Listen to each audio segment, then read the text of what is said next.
Hi guys, this is yours Kalvi Chadagam. Today class is about semi-model or quasi-model. Already I have told you how many numbers in semi-model or quasi-model. Yeah, very good. Correct answer 4. I have given you some example sentences in this video. Those are from 10th standard, 11th standard and also 12th standard.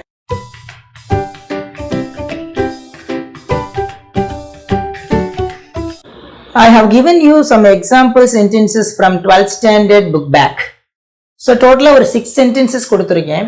இந்த 6 sentencesமே வந்து பார்த்தா நமக்கு எதை reflect பண்ணுதுன்னு சொல்றாங்க அப்படின்னா semi model R quasi மாடல்னு சொல்றாங்க. வெறுமன மாடல்ஸ் அப்படின்னு உங்க எக்ஸாம்ல கேட்டாங்க அப்படின்னா you have to think about all the 13 words. இல்ல only quasi model or semi modelனு கேட்டா you have to remember only 4 words. அதுதான் என்னன்னு பாத்தீங்கன்னா ought to, used to, need and dare. சரி வாங்க அதுக்கான டெஃபினிஷன் பார்த்துட்டு அப்படியே நம்ம கிளாஸ்க்குள்ள போயிடலாம். பாருங்க ஃபர்ஸ்ட் ஒன் ought to அப்படின்னா என்னன்னு சொன்னேன், that is what moral obligation. Next பாருங்க used to அப்படிங்கிறது ஹேபிட். என்ன habit? Past habit. Next one பாருங்க need அப்படின்னா நீட்னா வாண்ட் அல்லது நெசசிட்டி. லாஸ்ட் ஒன் பாருங்க டேர் அப்படின்னா பிரேவ் அப்படின்னு பார்த்தோம். இப்போ நம்மளுக்கு மீனிங் கிளியரா கிடைச்சிருக்கும். அதே எஃபெக்டோட வாங்க நம்ம எக்ஸாம்பிள்ஸ்குள்ள போகலாம். ஃபர்ஸ்ட் ஒன் பாருங்க, you dare submit your assignment on time. நம்மளுக்கு क्वेश्चन என்ன கேட்டிருக்காங்க, செமி மாடல் அல்லது குவாசி மாடலை பத்தி மட்டும் தான் யோசிக்க சொல்லிருக்காங்க. சப்போஸ் வெறுமனே மாடல்ஸ் கேட்டிருந்தாங்க அப்படின்னா ஆன்சர் should do applicable. பாருங்க you should submit your assignment on time அல்லது you must submit your assignment on time. ஆனா கேட்டிருக்கு நம்மளுக்கு செமி மாடல். அப்ப செமி மாடல்ன்றப்ப டேர் அப்படிங்கிறது அப்ளிகபிள் ஆகுமா, நீட் அப்படிங்கிறது அப்ளிகபிள் ஆகுமா, யூஸ்ட் டுங்கிறது அப்ளிகபிள் ஆகுமா, ஆட் டுங்கிறது அப்ளிகபிள் ஆகுமா? டேர்னா பிரேவ்னு பார்த்தோம், நீட்னா தேவைன்னு பார்த்தோம், யூஸ்ட் டுனா ஹேபிட், என்ன ஹேபிட்? பாஸ்ட் ஹேபிட்னு பார்த்தோம். பட் இங்க பாருங்க ஆட் டு அப்படிங்கிறது என்னது? ஒரு moral obligation. அப்ப you ought to submit your assignment on time. So இந்த மாதிரி क्वेश्चन என்ன கேட்டகரியில கேட்டிருக்காங்க நீங்க புரிஞ்சுக்கிட்டு ஆன்சர் பண்ணணும். நெக்ஸ்ட் பாருங்க, we dash help the needy. So we dash help the needy. Help the needy. தேவை அப்படிங்கிற படுறவங்களுக்கு நம்ம என்ன பண்ணியாகணும்? உதவ வேண்டும்ங்கறாங்க. அப்ப dare அப்படிங்கிறது இங்க பாசிபிளே கிடையாது. நெக்ஸ்ட் ஒன் பாருங்க need. அது ஒரு கொஞ்சம் யோசனை சில பேருக்கு வரலாம். நெக்ஸ்ட் ஒன் பாருங்க used to. used toங்கிறது ஹேபிட், பாஸ்ட் ஹேபிட். அதுக்கு இங்க வேலையே கிடையாது. அப்ப ரெண்டுக்குள்ள தான் நமக்கு confusion. One is ought to, another one is a need. So need ought to அப்படிங்கறத யோசிக்கிறப்ப இங்க என்னது? ஒரு ஆப்ளிகேஷன். எப்படிப்பட்ட ஆப்ளிகேஷன்? moral obligation. என்ன சொல்றாங்க அப்படின்னா we should be role model of others. அப்ப பாருங்க we ought to help the needy. தேவைப்படுபவர்களுக்கு நாம் என்ன பண்ண வேண்டும் அப்படின்றாங்க? உதவ வேண்டும். செமி மாடலா இருக்கிறனால. சப்போஸ் மாடல்ஸ்னு கேட்டாங்கன்னா we should help the needy. நம்ம கண்டிப்பா யாருக்கு உதவ வேண்டும்? யாரெல்லாம் தேவைன்னு இருக்கோ அவங்களுக்குலாம் உதவ வேண்டும் அப்படின்னு நம்ம சொல்லிக்கலாம். தேர்ட் சென்டென்ஸ் பாருங்க, we dash her அப்படிங்கிற. her அப்படின்னா நத்திங் டமா. ஹியர் the meaning adjectiveல நிக்குது. மீனிங் என்ன? ரெண்ட் அப்படிங்கிறாங்க. ரெண்ட் அப்படின்னா என்ன நம்மளுக்கு தெரியும் பாருங்களேன். some furniture for the party. ஒரு பார்ட்டியோ இல்ல any other function at our home அப்படின்னா என்ன பண்ணுவான்? ரெண்ட்டுக்கு நம்ம சேர்ஸ் எடுப்போம். சோ அந்த சேர்ஸ் எடுக்கிறப்ப அது நம்மளுடைய கல்ச்சர்ஸ். இதுக்காக நம்ம வீட்டுக்குள்ள வந்து பாத்தீங்கன்னா மொத்தமா ஒரு 5000 சேர் இல்ல 500 சேர் அடைஞ்சு வச்சிருக்க மாட்டோம். அது நல்லா புரிஞ்சுக்குங்க. இப்ப வேர்ட்ஸ் பாருங்க, கொடுத்திருக்க வேர்ட்ஸ் டேர் இருக்கு. டேர் இதுக்கு வருமா? கிடையவே கிடையாது. நீட் வருமா? ஓகே. யூஸ்ட் டுங்கிறது past habit. Ought to, need ரெண்டுக்குள்ள ஒரு காம்படிட்டிவ் இருக்கு பாருங்க. we dash her. herனா ரெண்ட். மறுபடியும் சொல்ற rent. some furniture for the party. அப்ப என்னது? we ought to. என்னது? நம்ம எடுத்தா ஒரு moral obligation. என்ன moral obligation அப்படின்னா ஒரு ஃபங்க்ஷன் அப்படின்னா நம்ம சேர் எங்க இருந்து எடுப்போம்? வாடகைக்கு கடைகள்ல இருந்து எடுப்போம் அப்படிங்கிறாங்க. அப்ப பாருங்க we ought to have some furniture for the party. இதுல இன்னொன்னு நீங்க மைண்ட்ல வச்சுக்கணும், furniture அப்படிங்கறாங்க. furniture அப்படிங்கறத நம்மளுக்கு whether the singular இருக்கட்டும் or the plural இருக்கட்டும் we are having only one word. There is no word in English furnitures. இத நீங்க மைண்ட்ல போட்டுக்கணும். உங்களுக்கு சிங்குலர் அண்ட் ப்ளூரல்ல கேட்பாங்க. நெக்ஸ்ட் பாருங்க, my grandfather dash walk for a long hours when he was young. So பார்த்து நம்மளுக்கு தெரிஞ்சு போச்சு when he was young. அப்ப ஒரு இளமை பருவத்தை இங்க குறிக்குது. நம்ம ஆல்ரெடி நம்மளுடைய ப்ரீவியஸ் கிளாஸ்ல இத பத்தி நம்ம பார்த்திருக்கோம். அப்ப ஒரு யங் குறிச்சுனா கண்டிப்பாங்க என்ன வருது? ஓகே, அப்ப எவரோ அவருடைய ஹேபிட், பழைய கால நினைவுகள் அப்படின்னு வருது. அப்ப அப்படின்னு நம்ம என்ன யோசிக்கணும்? used to. பாருங்க used to கரெக்ட்டா மேட்ச் ஆகும் பாருங்க. used to walk for a long hours when he was young. Are you clear now? Super. Next பாருங்க, I dash buy a packet of milk. நான் இப்போ என்ன பண்ணி ஆக வேண்டும் அப்படிங்கிறாங்க. பேக்கெட் ஆஃப் மில்க் வாங்கி, இந்த பேக்கெட் ஆஃப் மில்க் கடையில் போய் வாங்குறது என்ன ஒரு மாரல் ஆப்ளிகேஷனா, சமூகத்துக்கு என்ன இது என்ன அதர்ஸ்க்கு ரோல் மாடலாக இருக்கணும். உன் வீட்டுக்கு வேணும்னா நீ பேக்கெட் ஆஃப் மில்க் வாங்கிக்கோ. அப்போ என்ன வரும், டேர் வருமா? ஆர்ட்டுங்கிறது பாசிட்டிவ் அப்படின்னு பார்த்தாச்சு. சரி, ஆர்ட்டுங்கிறது என்னன்னு பார்த்தோம். ஆர்ட் அப்படிங்கிறது நம்ம என்ன பார்த்தோம், ஒரு மாரல் ஆப்ளிகேஷன் பார்த்தோம். அப்போ இது மாரல் ஆப்ளிகேஷன் வருது, no chance. Next use to பார்த்தோம். யூஸ் டுனா பாசிட்டிவ் ஹேபிட், இது என்ன பாசிட்டிவ் ஹேபிட்டா, பேலன்ஸ் இருக்கிறது நீட். இதுல பாத்தீங்கன்னா நீட் அப்படிங்கிறது ஒரு மாடல் ஆக்சிலரிஸ்ல வருது. அடுத்தாப்புல நம்மளுக்கு ஒரு மெயின் வேர்ப் வருது, ஐ மீன் ஃபைனைட் வேர்ப் வருது. அப்ப மிட்ல நம்ம என்ன வார்த்தை போட்டுக்கணும், need to, I need to buy a packet of milk. Next பாருங்க, we days keep our environment clean அப்படிங்கிறாங்க. அப்ப இப்ப செமி மாடல் இங்க கொஸ்டின் இருக்கனால you should think about among the fours. இந்த நாலுக்குள்ள தான் நீங்க நினைக்கணும், வேற எதை பத்தி நீங்க நினைக்க கூடாது. இப்ப நாலுக்குள்ளே வந்து பாத்தீங்கன்னா ரெண்டு காம்படிட்டிவ் இருக்கும். டேர் அப்படிங்கிறது பிரேவ், இதுக்கு அதுக்கு சம்பந்தம் இல்ல.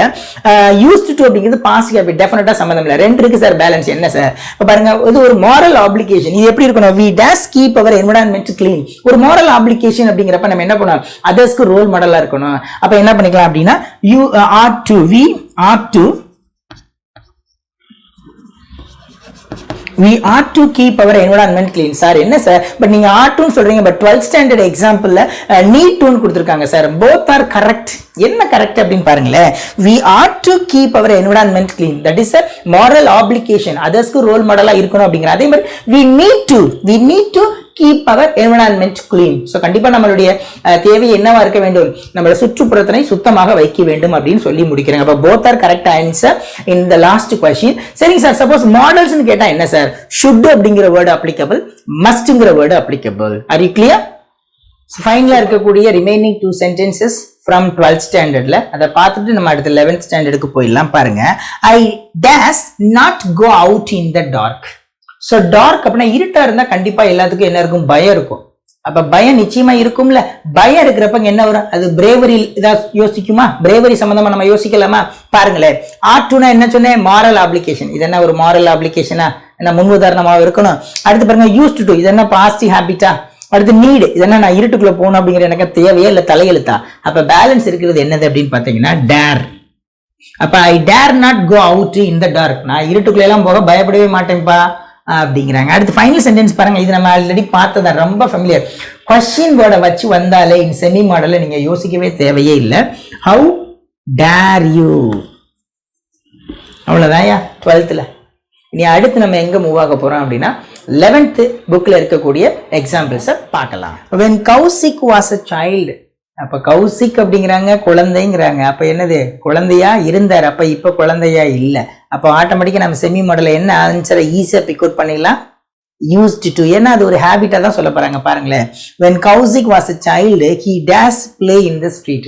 அப்ப குழந்தையா இருந்தப்ப ஒரு தெருவுல விளையாண்டாரு, இப்ப பெரிய ஆளா இருக்காரு. இப்ப விளையாண்டாரு அப்படின்னா என்னது, ஏன்னா இவ்வளவு பெரிய ஆளா இருக்கான், எரும மாடு மாதிரி, இவன் போய் தெருவுல சின்ன பிள்ளையோட விளையாண்டுக்கு இருக்கானு துப்பிடுவாங்க. அப்ப அதனால என்னது அப்படின்னா, this is a habit. What sort of the habit? A past habit, used to. Next பாருங்க, the voyagers did not dash to drop anchor at the unknown island. என்ன பண்றாங்க அப்படின்னா, ஆங்கர் அப்படின்னா அந்த நங்கூரத்தை அவங்க எங்க வேணாலும் போய் போடலாம், ஐ மீன் கரை ஒதுங்கிறதுக்கு, அதுக்கு பயப்படணுன்ற அவசியமே இல்லை. அப்ப மீனிங் இப்ப நீங்க பார்க்கணும். அங்க என்ன சொல்றாங்க, டேர், அடுத்தாப்புல need, use to, ought to. Use டுனா என்னது, பாஸ்ட் ஹேபிட். இது என்ன பாஸ்ட் ஹேபிட்டா. ஆர்ட் அப்படிங்கிறது ஒரு மாரல் ஆப்ளிகேஷன். இது என்ன ஒரு மாரல் ஆப்ளிகேஷனா. ஒய்க வந்து என்னது, வேஜஸ் பயணிக்கக்கூடியவங்க, அந்த பயணிகள் வந்து எங்க வேணாலும் டிராப் ஆகிறதுக்கு நங்கூரத்தை போட்டு அவங்க நிலை நிறுத்திக்கலாம் அப்படிங்கிறாங்க. அப்ப இது என்னது, ஒரு R2ல வராது. ரிமைனிங் என்னது, நீட் அண்ட் டேர். நீடு பாருங்க, நீடுங்கிறது அவங்களோட தேவையா. பாருங்க, the voyagers did not need to drop, போட தேவையில்லையா, drop anchor at the unknown island, போடணும் தேவையில்லையா, கிடையாது. கண்டிப்பா அவங்க பயப்பட தேவையில்லை. எதுக்கு, நங்கூரத்தை போட்டு அவங்களோட கப்பலை நிலை நிறுத்துறதுக்கு. பாருங்க, the voyagers did not dare to drop anchor at the unknown island. சரிங்களா. அப்ப dare அப்படிங்கிற அந்த பிரேவரிய குறிக்குது. அடுத்து பாருங்க, you dash never retain me against my wish. Retain அப்படின்னா என்னது, தொடர்ந்து தக்க வைத்துக் கொள்ளுதல். அப்படின்னா ரிட்டைன் அப்படின்னா மீனிங் தக்க வைக்கிறது. என்னத்தை தக்க வைக்கிறது, மை விஷ். சோ என்னது, என்ன சொல்றாங்க, you dash never retain me against my wish. ஓகேங்களா, என்னை வந்து உனக்கு எதிராக எப்பொழுதுமே தக்க வச்சுக்கிட்டே இருக்கலாம்னு ஒரு பொழுதும் நினைக்காத அப்படிங்கிறாங்க. அப்ப இது டேரா, யோசிச்சு பாருங்க. மீனிங் கொஞ்சம் நம்ம லைட்டாக புரிஞ்சுக்கிறோம். மீனிங் புரிஞ்சா இன்னும் கொஞ்சம் பெட்டராக இருக்கும் ஆன்சர் கிளியராக பிக் அவுட் பண்ணுறதுக்கு. அங்கே பாருங்க டேர் அப்படிங்கிறதுக்கு சான்சஸே கிடையாது. நீட் அப்படின்னு பார்க்கணும். நீட் இதில் என்ன தேவை? யூஸ் டு அப்படின்னா பாஸ்ட் எப்படி கண்டிப்பாக அதை தூக்கி தூரம் போட்டுடலாம். இப்போ சப்போஸ் டவுட் அப்படின்னா நம்மளுக்கு 3குள்ள தான் இருக்கும். ஒன்று ஆர்டுவா இருக்கலாம், இல்லை நீடா இருக்கலாம், டேரா இருக்கலாம். இங்கே டேர் பாருங்க, you dare never retain. Sense ஏதாவது வருதா? யூ டேர் நெவர் ரிட்டைன் சான்சஸே கிடையாது. டேர் தூக்கி அடுத்து பாருங்க நீட் அண்டு ஆர்டு வருது. நீட் அப்படிங்கிறப்ப யூ நீட் அப்படிங்கிறப்ப நெவர் அப்படிங்கிறது ஒரு அர்ஜென்ட். ஆனா ரிட்டைன் வருது வெர்ப். அப்ப நீட் டு இங்க பாருங்க you need to never retain me தேவையில்லை அப்படிங்கிற. அப்ப என்ன சொல்றாங்க அப்படின்னா you are to never retain me against my wish. அப்ப அந்த ஆர்டுங்கிறது என்ன சொன்னேன்? ஒரு மாரல் ஆப்ளிகேஷன். சரிங்களா? அப்போ இதுதான் உங்களுக்கு மீனிங். இந்த இடத்துல நீங்க கொஞ்சம் சென்ஸை யூஸ் பண்ணி ஆகணும். இந்த மாதிரி சென்டென்ஸ் கேட்டாங்க அப்படின்னா we have to use our the proper way usages. Last பாருங்க, there is a lot of time left so you dash not panic. நிறைய நேரம் போயிட்டு சொல்லிட்டு நீ என்ன பண்ண வேண்டாம்? பயப்பட வேண்டாம். பேனிக் அப்படின்னா பயப்படாது. அப்ப என்ன ஒரு ஆட்டோமேட்டிக்கா டேர் நாட் கிடையாது. நல்லா கவனிச்சுங்க. என்னது? You need not panic. பயப்பட தேவையில்லை.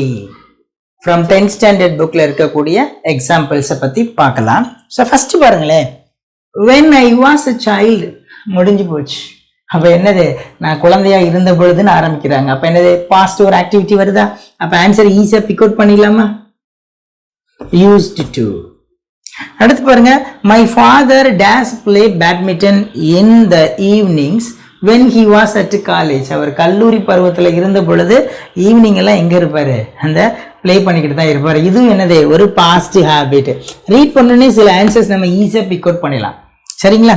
1 or 2 சென்டென்சஸ் தான் உங்களுக்கு கொஞ்சம் ஒரு ட்விஸ்டடா இருக்கும். அதை வித் த ஆப்ஷன்ல இருந்து நீங்க எலிமினேட் பண்ணீங்க அப்படின்னா you can get the correct answer. Next பாருங்க, we dash grow vegetables in our kitchen garden but we don't do it now. So நம்ம இப்போ அதை செய்ய மாட்டோம், பட் முன்னொரு காலத்துல நம்ம அதை செஞ்சுக்கிட்டு இருந்தோம் அப்படிங்கிறாங்க. அப்ப என்னது? இங்கேயும் அதே தான், used to. We used to grow vegetables in our kitchen garden but we don't do it now. தற்பொழுது நம்ம அதை செய்யல அப்படின்னு சொல்றாங்க. அப்ப இது என்ன ஹேபிட்டா குறிக்குது? பாஸ்ட் ஹேபிட்டா குறிக்குது. இன் செமி மாடல் ஆர் குவாசி மாடல்ல. Are you getting clear idea? Kind attention to the subscribers and also the viewers. Do subscribe on Kalvi Sadakam and don't forget to click on the bell button. So bell பட்டனை நீங்கள் click பண்ணாதான் நான் எப்பெல்லாம் video போடுறேனோ அப்பெல்லாம் உங்களுக்கு கையில் உடனுக்குடன் உங்களோட மொபைலில் கிடைக்கும். அதே மாதிரி மறக்காமல் நம்மளோட சேனலை லைக் பண்ணுங்கள், ஷேர் பண்ணுங்கள் அண்ட் கமெண்ட் பண்ணுங்கள். தேங்க்யூ ஃபார் வாட்சிங்.